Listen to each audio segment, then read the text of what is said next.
Je vous salue au nom de notre Seigneur Jésus-Christ. Je suis son serviteur, le frère Isaac Mbela, prédicateur de sa parole.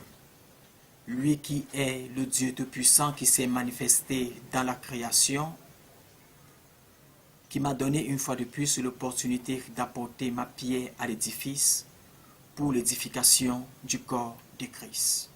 Je vous salue bien-aimés une fois de plus au nom du Seigneur Jésus-Christ. Le thème du message que nous allons devoir partager actuellement est intitulé « Le baptême d'eau dans le salut ». C'est le thème du message bien-aimé que nous allons devoir partager afin d'édifier l'Église. Soyez une fois de plus bien-aimés, bénis au nom de notre Seigneur Jésus-Christ. Les multiples questions se posent par plusieurs des enfants de Dieu, par plusieurs des hommes de Dieu également, même s'ils n'osent pas, bien-aimés, lever la voix, à savoir, bien-aimés, le baptême d'eau est-il lié au salut? Le baptême d'eau sauve-t-il? Le baptême d'eau nous donne la possibilité d'avoir un pas au salut? Le baptême d'eau n'est-il pas important à nos jours? Bien-aimés, telles sont les questions qui se posent par plusieurs des enfants de Dieu. Et c'est ce que nous allons devoir découvrir, bien-aimés, pendant le cours de ce message. Pour mieux comprendre, bien-aimés, le mystère du baptême d'eau, nous devons nous poser cette question à savoir: un chrétien peut-il perdre le salut? Telle est la question, bien-aimée, que je vous pose. Un chrétien peut-il perdre le salut? Je dis oui. Et j'ose croire, bien-aimé, que vous convenez avec moi qu'un chrétien, après avoir cru, ou un enfant de Dieu, après avoir cru, peut perdre le salut. Je vous invite, bien-aimés, à mieux saisir cette introduction, car il ne sera pas évident pour vous de comprendre ce message dans sa profondeur si vous ne saisissez pas l'introduction de ce message. Un chrétien peut-il perdre le salut? J'ose croire, bien-aimé, que vous convenez avec moi qu'un chrétien peut perdre le salut. Si un chrétien peut perdre le salut, il n'est pas surprenant, il n'est ni étonnant de renier la voie de la vérité après l'étape de l'engagement d'une bonne conscience. Pour cela, bien-aimé, d'où vient le fait de baptiser les gens et quelle est son utilité? D'où vient le fait de baptiser les gens et quelle est son utilité? Bien-aimé, le baptême d'eau est un mystère qui a été révélé à Jean pendant son ministère. Parlant de son utilité, bien-aimé, nous allons retourner à l'histoire lorsque Dieu délivrait son peuple par le canal de son prophète Moïse. Pour cela, bien-aimés, je vous invite à ouvrir votre Bible dans le passage du livre de Exode, chapitre 14. Exode, chapitre 14. Je vais devoir lire du verset 9 au verset 10. Exode, chapitre 14, verset 9 à 10. Je lis au nom du Seigneur Jésus-Christ. Les Égyptiens les poursuivirent, et tous les chevaux, les chars de Pharaon, ses cavaliers et son armée les atteignirent, campés près de la mer, vers Pi-Hahiroth, vis-à-vis de Baal-Séphon. Pharaon approchait. Les enfants d'Israël levaient les yeux, et voici, les Égyptiens étaient en marche derrière eux. Et les enfants d'Israël eurent une grande frayeur et crièrent à l'Éternel. Les enfants d'Israël eurent une grande frayeur et crièrent à l'Éternel. Bien-aimés, ce passage biblique que nous venons de lire ressort deux différentes figures. La première figure, bien-aimée, c'est ceux qui ont reçu et ont cru au message de l'Éternel par le canal de leur prophète en suivant Moïse. La deuxième figure, bien-aimée, c'est les soldats de Pharaon, qui est l'image de ceux qui ne croient pas qu'on peut être sauvé par le baptême d'eau. La deuxième figure, une fois de plus bien-aimée, c'est l'image des hommes de Dieu qui ont simplifié le baptême d'eau comme les soldats de Pharaon qui ont simplifié la puissance de Dieu. Pendant leur parcours, après la traversée de la mer Rouge, il y a eu certainement des gens qui se sont alliés au peuple d'Israël suite au témoignage qu'ils ont suivi de ce que Dieu avait fait pour eux. Ces personnes bien-aimées qui se sont alliées au peuple d'Israël, c'est la figure de ceux à qui Dieu fait grâce quand il veut, comme il veut, où il veut. Par la suite, bien-aimés, la grande majorité du peuple s'est fait compromettre à cause de l'incrédulité. Bien-aimés, ces personnes qui se sont fait compromettre à cause de l'incrédulité, c'est l'image des personnes qui rétrogradent après l'étape de l'engagement d'une bonne conscience, comme des chiens qui retournent à leur vomi. Ces personnes bien-aimées qui rétrogradent, c'est l'image des personnes qui n'ont pas compris l'importance de la traversée à la mer Rouge. Je vous invite, bien-aimés, une fois de plus, à ouvrir votre Bible dans l'Évangile selon Marc. L'Évangile selon Marc chapitre 16. L'Évangile selon Marc chapitre 16. Nous allons lire du verset 15 au verset 16. Marc chapitre 16. Nous allons lire du verset 15 au verset 16. Je lis au nom du Seigneur Jésus-Christ. Puis il leur dit, allez par tout le monde et prêchez la bonne nouvelle à toute la création. Celui qui croira et qui sera baptisé sera sauvé, mais celui qui ne croira pas sera condamné. Verset 16. Celui qui croira et qui sera baptisé sera sauvé, mais celui qui ne croira pas sera condamné. Bien-aimés, ce passage biblique que nous venons de lire est en concordance avec la mission de Moïse en Égypte.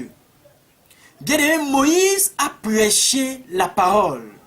Ceux qui ont cru à son message sont passés par la mer Rouge, qui est une figure du baptême d'eau. Et ceux qui n'ont pas compris l'importance de leur traversée sont morts à cause de l'incrédulité. Bien-aimés, pour que Dieu se révèle à son peuple, il a fallu qu'il passe par la mer Rouge. Son utilité, bien-aimés, est de nous amener à connaître qui est Christ pour nous dans sa capacité et dans sa puissance. Souvenez-vous, bien-aimés, d'un moment à l'autre, j'ai souligné en disant ceci. d'où venait le fait de baptiser les gens et quelle était son utilité. Et maintenant, j'arrête en disant ceci, bien-aimé, que son utilité est de nous amener à connaître qui est Christ pour nous dans sa capacité et dans sa puissance. Bien-aimé, pour vous permettre d'être au fil du message ou à la page du message que nous sommes en train de dispenser actuellement, nous vous avions présenté 4 différentes figures. La première figure, bien-aimée, c'est ceux qui n'ont pas compris. La première figure, bien-aimée, c'est ceux qui n'ont pas compris. La première figure, bien-aimée, c'est ceux qui n'ont pas cru au message. Comme les soldats de Pharaon qui ont simplifié la puissance de Dieu. La deuxième figure, bien-aimée, c'est ceux qui se sont fait compromettre à cause de l'incrédulité. La troisième figure, bien-aimée, c'est ceux qui ont compris l'importance de la traversée, le mystère de salut de qui est Dieu pour notre vie. La quatrième figure, bien-aimée, c'est ceux qui ont la crainte de l'Éternel, mais qui ne le connaissent pas. Je dis bien ceci, bien-aimé. Je vous ai présenté 4 différentes figures afin de vous permettre d'être à la page du message que nous sommes en train de dispenser actuellement. Et je vous ai dit que la première figure, bien-aimée, c'est ceux qui n'ont pas compris le message, c'est ceux qui n'ont pas cru au message, comme les soldats de Pharaon qui ont simplifié la puissance de Dieu. Et la deuxième figure, bien-aimée, c'est ceux qui se sont fait compromettre à cause de l'incrédulité. La troisième figure, bien-aimée, c'est ceux qui n'ont pas compris l'importance de leur traversée. La quatrième figure, c'est ceux qui ont la crainte de l'Éternel, mais qui ne le connaissent pas. Voilà les 4 différentes figures que nous vous avions présentées afin de vous permettre d'être à la page du message que nous sommes en train de dispenser actuellement. Bien-aimés, nous allons devoir ressortir maintenant en quelques lignes quelques personnages dans la Bible, des personnes qui ont connu l'Éternel passant par les épreuves et des personnes qui avaient la crainte de l'Éternel mais qui ne le connaissaient pas. Bien-aimé Job, dans le livre de Job, Job, bien-aimé, avait la crainte de l'Éternel, mais Job ne connaissait pas l'Éternel. Mais c'est au travers des épreuves, bien-aimés, que Job a connu qui était véritablement le Dieu d'Abraham, le Dieu d'Isaac, le Dieu de Jacob. Dans le livre de Daniel, bien-aimé, Nebuchadnezzar, bien-aimé, était roi de Babylone. Il servait les dieux d'Astarté. Nebuchadnezzar, bien-aimé, ne connaissait pas l'Éternel. C'est au travers des épreuves que Nebuchadnezzar a connu qui est véritablement le Dieu Tout-Puissant. Et il s'est confessé. Vous pouvez lire, bien-aimé, dans le livre de Daniel, chapitre 2, chapitre 3 et le chapitre 4.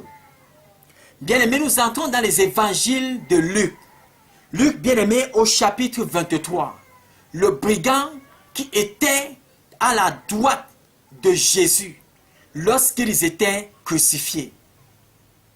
Bien-aimé, le brigand bien-aimé a reconnu ses fautes.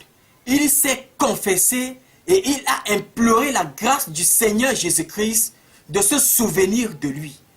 Et bien-aimé, Dieu lui a fait grâce, comme il fait grâce à qui il veut, comme il veut, où il veut. Pourquoi, bien-aimé? Parce que Dieu est souverain. C'est pour cela que, bien-aimé, Jésus lui a dit, aujourd'hui même, toi et moi, nous serons au paradis. Nous allons maintenant, bien-aimés, dans le livre, dans les actes des apôtres. Dans les actes des apôtres, bien-aimés, au chapitre 10, nous voyons un personnage, Corneille. La Bible dit que Corneille était un homme pieux. Corneille craignait l'Éternel, mais Corneille ne connaissait pas l'Éternel. Il a fallu, bien aimé, que Corneille puisse connaître l'Éternel par le canal de l'apôtre Pierre qui lui a révélé qui est le Dieu véritable. Et lorsqu'il a connu qui était Dieu, bien aimé, l'apôtre Pierre les a ordonnés de se baptiser. Pourquoi, bien aimé? L'apôtre Pierre, bien aimé, les a ordonnés de se baptiser. Lorsque la gloire de Dieu s'est manifestée dans sa vie et dans la vie de ses serviteurs. Bien aimé, un autre personnage dans les actes des apôtres. Dans Actes chapitre 8, l'eunuque l'Éthiopien, ce ministre qui sortait de Jérusalem et qui se dirigeait en Éthiopie, il avait la crainte de l'Éternel. Il lisait les Écritures, mais il ne comprenait pas les Écritures. Il a fallu, bien aimé, que le diacre Philippe soit saisi par l'Esprit de Dieu vers l'eunuque l'Éthiopien afin de lui révéler qui est véritablement le Dieu d'Abraham, le Dieu d'Isaac, qui est véritablement le Dieu de Jacob. Et lorsqu'il a connu qui est Dieu, bien-aimé, il a demandé à se faire baptiser. Pourquoi, bien-aimé? Parce qu'il a compris la révélation de ce que c'est que l'importance du baptême d'eau. Et il a demandé, bien-aimé, à se faire baptiser. La question que nous devions maintenant nous poser, bien-aimé, est celle-ci.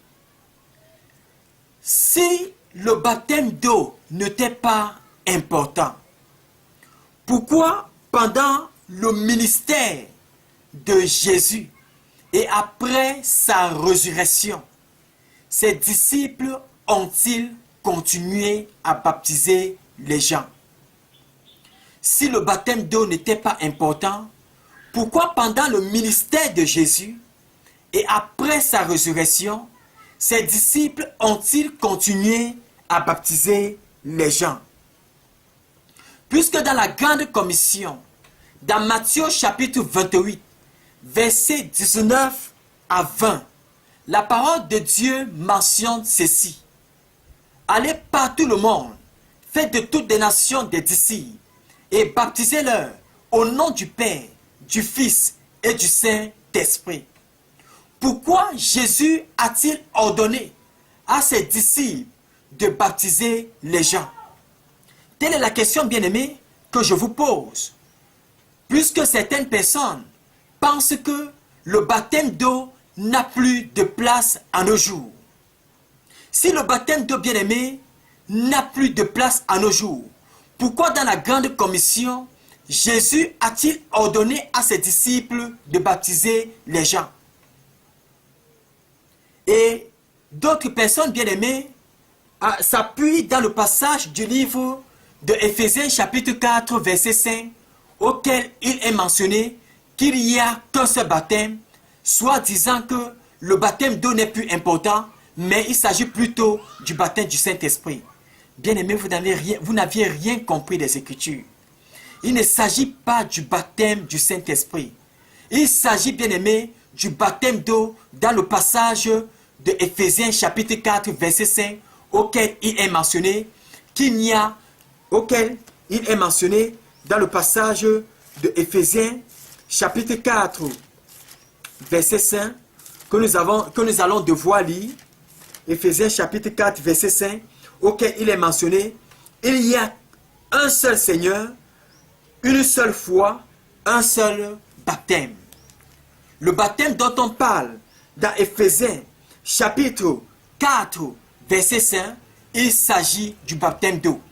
Il ne s'agit pas, bien-aimé, du baptême du Saint-Esprit. Pourquoi? Parce que, bien-aimé, s'il s'agissait du baptême d'eau, soutenant qu'il n'y a qu'un seul baptême, ce que Jésus-Christ dans la grande commission ne devait pas ordonner à ses disciples d'aller par tout le monde et de faire de toutes les nations des disciples et de baptiser au nom du Père, du Fils et du Saint-Esprit. Bien-aimés, le baptême d'eau, le baptême du Saint-Esprit, autant pour moi, émane, relève de la souveraineté du Dieu Tout-Puissant. Alors dans Éphésiens chapitre 4, verset 5, il s'agit du baptême d'eau. Il ne s'agit pas du baptême du Saint-Esprit. Et d'autres encore, bien-aimés, soutiennent en disant, bien-aimés, que le brigand qui était crucifié à la droite de Jésus, bien-aimé, que ce brigand, bien-aimé, n'était pas baptisé. Voilà encore une autre confusion. Les gens ignorent une chose, que Dieu est souverain et il fait grâce à qui il veut, quand il veut, comme il veut et où il veut. Dieu est souverain, bien-aimé. Et ce n'est pas parce que Dieu a fait grâce à ce brigand qu'il va aussi te faire grâce parce que tu as régné le baptême d'eau. Non, bien-aimé. Ce n'est pas parce que Dieu a fait grâce au brigand que toi aussi, il va devoir te faire grâce. On doit excessivement faire attention parce qu'il s'agit des Écritures. Jésus bien-aimé a témoigné de Jean. Jésus bien-aimé s'est fait baptiser par Jean. Et Jean bien-aimé, c'est par révélation qu'il a commencé son ministère.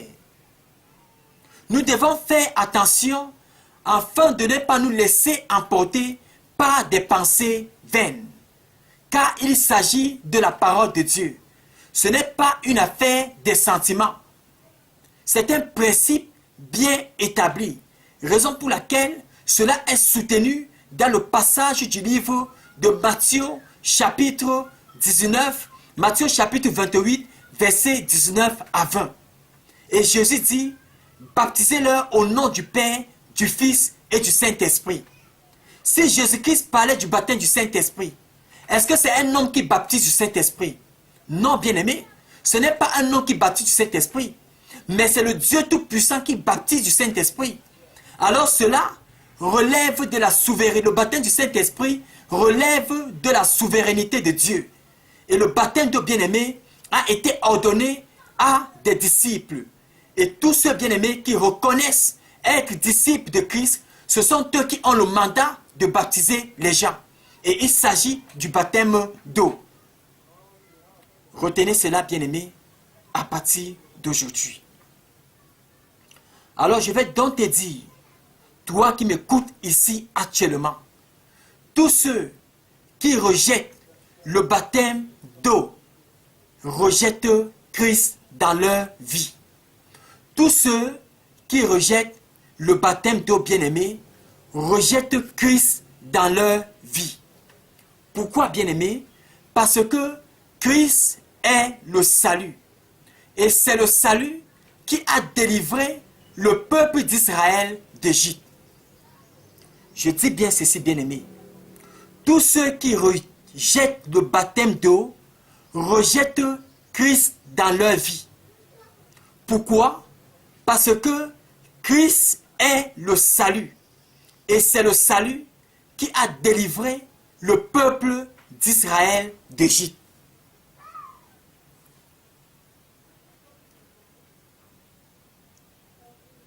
Je crois, bien-aimé, que ce message va bouleverser les mentalités qui ont été influencées durant des années. La parole de Dieu se révèle. Par la suite, elle se démontre. Et nous sommes en démonstration. Soufflez juste de l'écouter, car le message ne fait que suivre son cours.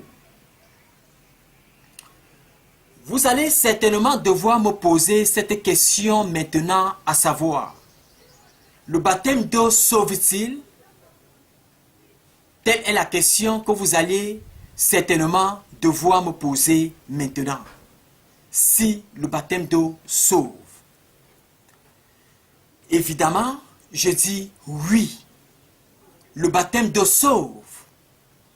Tous ceux qui rejettent le baptême d'eau bien-aimé rejettent Christ dans leur vie parce que Christ est le salut et c'est le salut qui a délivré le peuple d'Israël d'Égypte.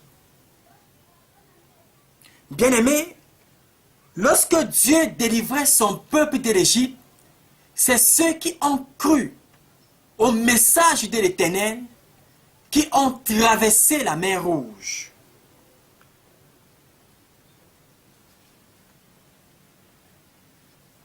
Lorsque Dieu délivrait son peuple de l'Égypte, c'est ceux qui ont cru au message de l'Éternel qui ont traversé la mer Rouge, qui est une figure du baptême d'eau, afin d'être délivrés des griffes de Pharaon, qui est l'image des forces des ténèbres. De la même manière qu'un chrétien peut perdre le salut, pareil à ceux qui ont été incrédules après la traversée de la mer Rouge, pour n'avoir pas compris de qui est Dieu pour leur vie. De la même manière qu'un enfant de Dieu ou qu'un chrétien peut perdre le salut après avoir cru, il n'est pas surprenant ni étonnant de régner la voie de la vérité après l'étape de l'engagement d'une bonne conscience. Bien-aimés, le véritable problème, c'est parce que la plupart des hommes de Dieu ont simplifié le baptême d'eau comme le véritable problème, bien-aimé, c'est parce que la plupart des hommes de Dieu ont simplifié l'importance de ce que c'est que le mystère du baptême d'eau, au point de dire que le baptême d'eau ne sauve pas. Tout simplement parce qu'ils n'ont pas saisi la révélation de ce que c'est que le baptême d'eau. C'est pour cela, bien-aimés, que la plupart des hommes de Dieu peuvent souligner en disant que le baptême d'eau ne sauve pas, mais le baptême d'eau est lié au salut. D'autres vont vous dire que le baptême d'eau vous donne la possibilité d'avoir un pas au salut. Bien-aimés, le baptême d'eau, le fait de se baptiser est un acte de foi qui est important pour le salut de quiconque croit. Le baptême d'eau est très loin d'être une œuvre. Une œuvre, c'est ce que l'on fait continuellement au vu des hommes. Par exemple, le port du voile pour les femmes dans les assemblées, c'est une œuvre de la foi. Par la suite, par exemple, le fait de donner, c'est une œuvre de la foi. Mais le baptême d'eau, bien-aimé, n'est pas une œuvre. Mais le baptême d'eau est un acte spirituel qui émane de la foi. Et dans le passage du livre de Romains chapitre 10, verset 17, la parole de Dieu mentionne ceci. La foi vient de ce qu'on entend, et ce qu'on entend vient de la parole de Christ. La foi, bien-aimée, n'est pas basée sur la pensée humaine. La foi, bien-aimée, n'a rien à y voir avec la philosophie. La foi, bien-aimée, n'a rien à y voir avec des grands titres religieux. Mais la foi, bien-aimée, est basée sur la parole de Christ. Ceci dit, bien-aimé, tu écoutes le message comme les enfants d'Israël qui ont écouté le message de l'Éternel comme les enfants d'Israël qui ont cru au message de l'Éternel et ils ont manifesté un acte de foi en suivant Moïse. Je vous invite maintenant, bien-aimés, à ouvrir votre Bible dans les épîtres de 1 Jean chapitre 5,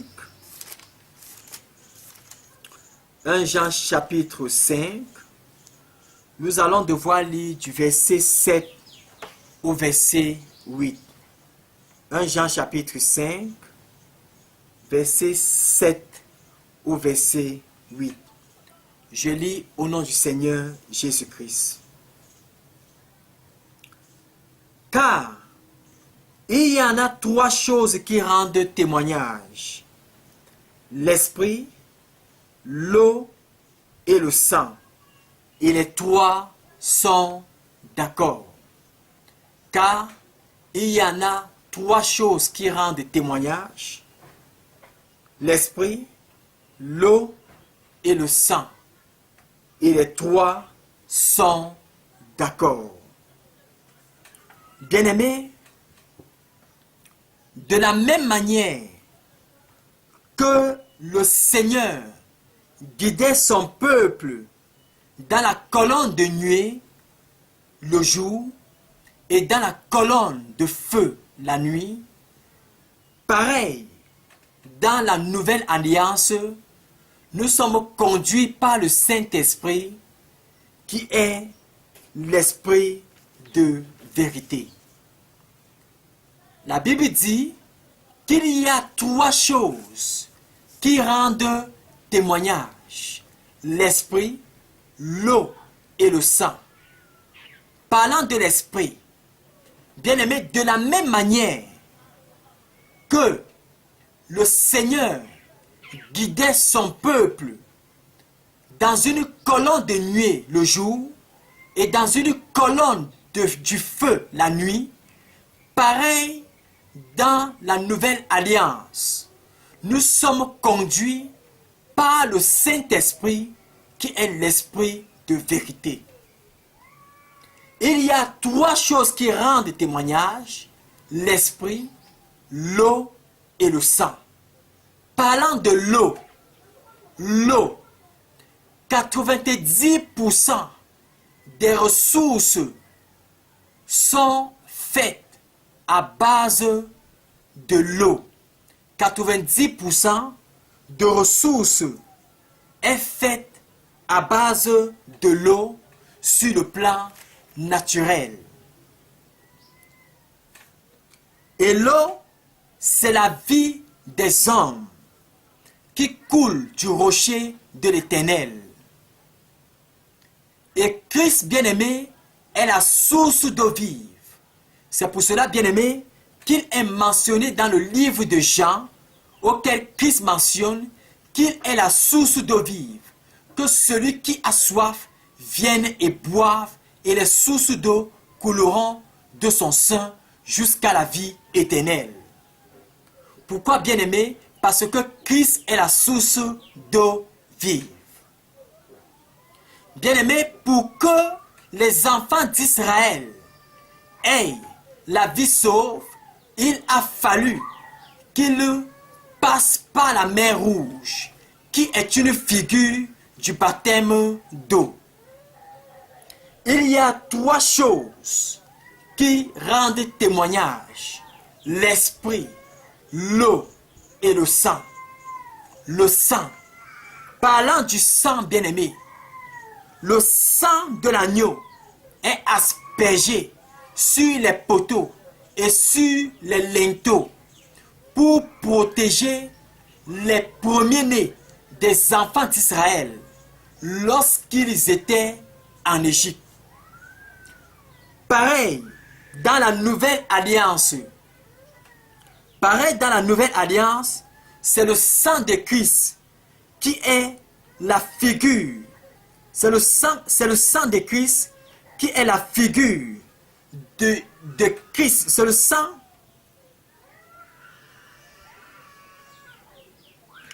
Le sang, parlant du sang, le sang de l'agneau est aspergé sur les poteaux, sur les linteaux, pour protéger les premiers-nés des enfants d'Israël. C'est ce sang bien-aimé qui est la figure du sang de Christ dans la nouvelle alliance. C'est ce sang qui est la figure du sang de Christ dans la nouvelle alliance.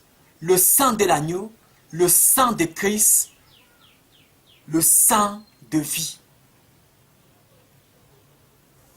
C'est pour cela, bien-aimés, que dans les épîtres de 1 Jean, chapitre 5, 1 Jean chapitre 5, versets 7 à 8, il est mentionné au verset 8 qu'il y a 3 choses qui rendent témoignage: l'esprit, l'eau et le sang. Et les 3 bien-aimés sont d'accord. Les 3 bien-aimés sont d'accord. Pourquoi? Parce que ce mystère est en Christ. Les 3 bien-aimés sont d'accord. Pourquoi? Parce que ce mystère est en Christ. Pourquoi? Parce que c'est par la foi que l'Esprit de Dieu, c'est par la foi que l'Esprit de Dieu est connecté à notre esprit. L'Esprit. C'est par la foi, bien-aimés, que nous recevons le baptême d'eau.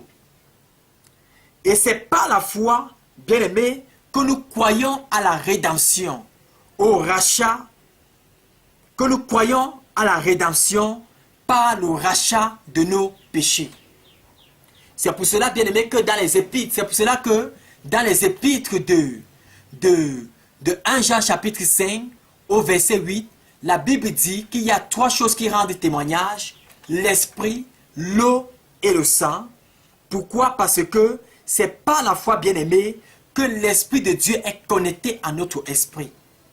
Et c'est par la foi, bien-aimés, que nous recevons le baptême d'eau. C'est par la foi, bien-aimés, que nous croyons à la rédemption par le rachat de nos péchés. Et les 3 choses, bien-aimés, rendent témoignage. Les 3 choses, bien-aimés, sont d'accord. Pourquoi, bien-aimés? Parce que ce mystère est en Christ. L'esprit, l'eau et le sang. Ceci dit, bien-aimés, que tous ceux qui rejettent le baptême d'eau rejettent Christ dans leur vie. Pourquoi? Parce que Christ est le salut, et c'est le salut qui a délivré le peuple d'Israël d'Égypte. Tous ceux, bien-aimés, qui rejettent le baptême d'eau rejettent le plan de Dieu pour leur vie. Je sais, bien-aimés, que ce message va devoir déplaire plusieurs personnes. Mais que cela déplaise à qui ne veut l'entendre, c'est le message. Je vous invite maintenant, bien-aimés, à ouvrir votre Bible dans le livre de Romains, Romains chapitre 6. Je vais devoir lire du verset 3 au verset 4. Romains chapitre 6, je vais devoir lire du verset 3 au verset 4. Je lis au nom du Seigneur Jésus-Christ. Ignorez-vous que nous tous qui avons été baptisés en Jésus-Christ, c'est en sa mort que nous avons été baptisés. Nous avons donc été ensevelis avec lui par le baptême en sa mort, afin que, comme Christ est ressuscité des morts par la gloire du Père, de même, nous aussi, nous marchions en nouveauté de vie. Je reprends le verset 4. Nous avons donc été ensevelis avec lui par le baptême en sa mort, afin que, comme Christ est ressuscité des morts par la grâce du Père, de même, nous aussi, nous marchions en nouveauté de vie. De même, nous aussi, nous marchions en nouveauté de vie. Bien-aimés, si le baptême d'eau ne sauve pas, qu'est-ce qui sauve donc? Telle est la question que je vous pose. Est-ce le fait de payer le denier de culte qui sauve? Est-ce le fait d'avoir une carte de baptême ou une carte de membre de votre assemblée dénominationnelle qui est signée constamment par l'homme de Dieu, qui montre que vous êtes en règle avec Dieu? Ou est-ce cela qui sauve? Telle est la question que je vous pose. Si le baptême d'eau ne sauve pas, qu'est-ce qui sauve donc? Est-ce le fait de payer le denier de culte qui sauve? Est-ce le fait d'avoir une carte de baptême ou une carte de votre assemblée dénominationnelle qui est signée constamment par l'homme de Dieu, qui montre que vous êtes en règle ou qui montre que vous êtes clair devant Dieu? Est-ce cela qui sauve? Je dis non, bien-aimé. Je dis non. Si le baptême d'eau nous amène à nous identifier en Christ, puisque dans le passage du livre de Romains chapitre 6, versets 3 à 4, nous convenons tous ensemble que ce passage parle de notre identification en Christ par le baptême.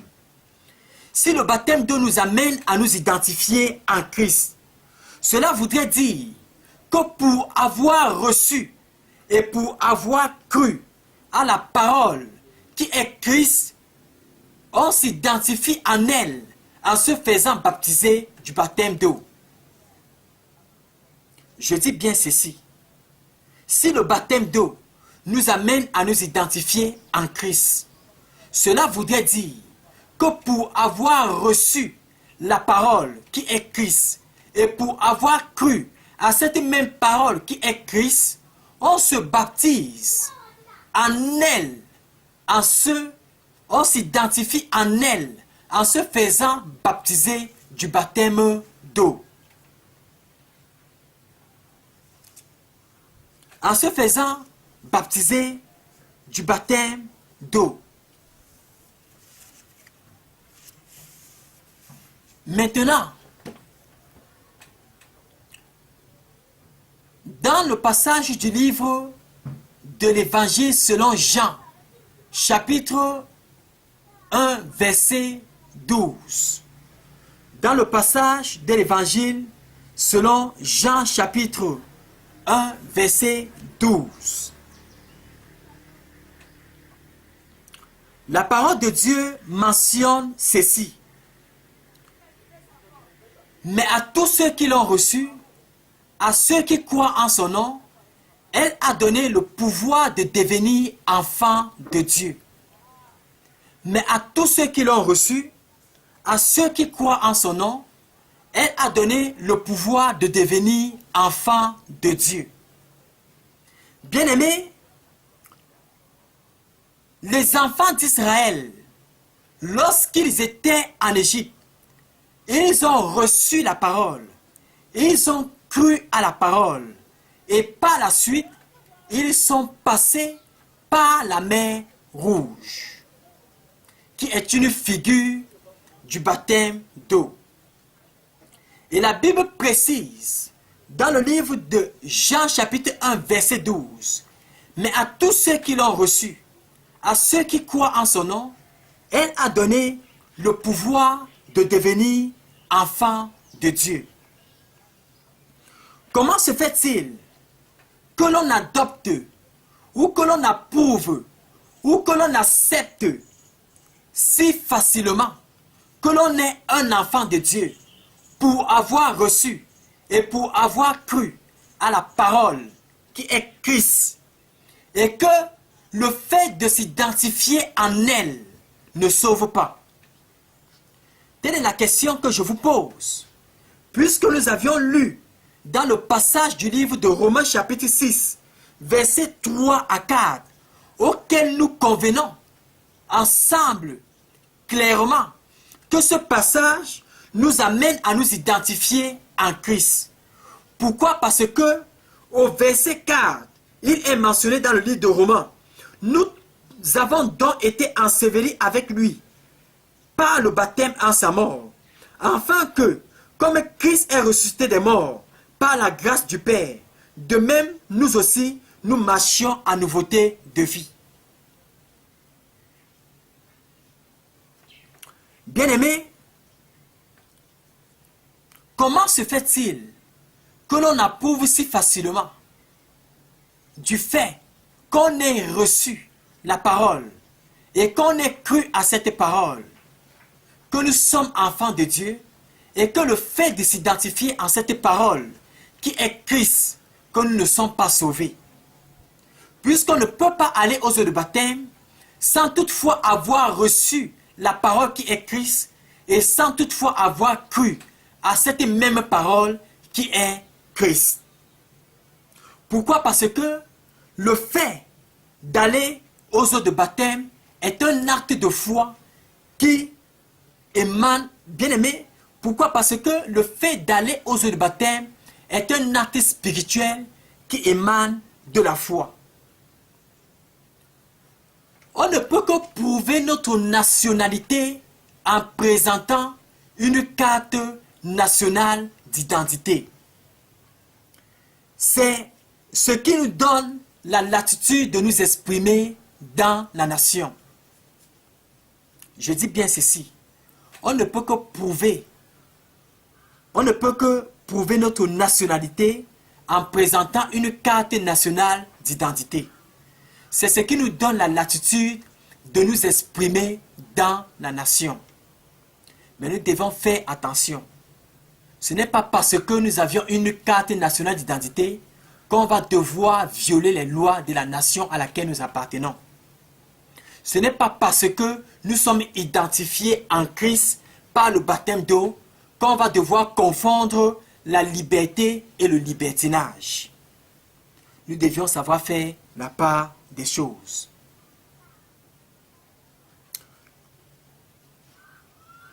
Pourquoi? Parce que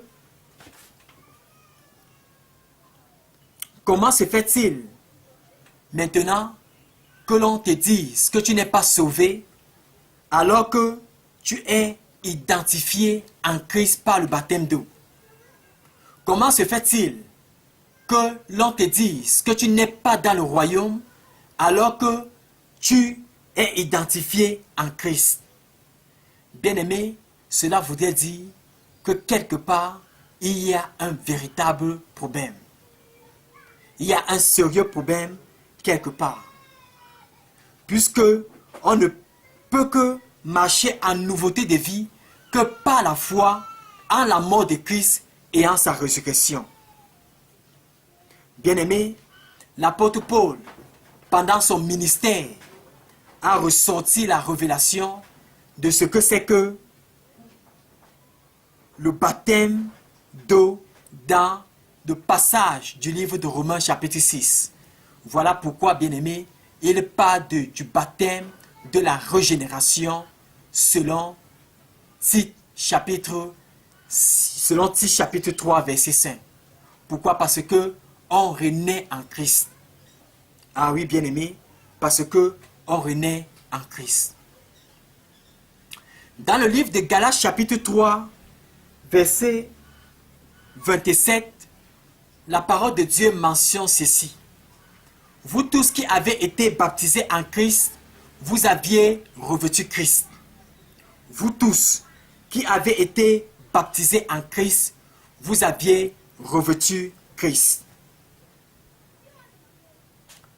Comment se fait-il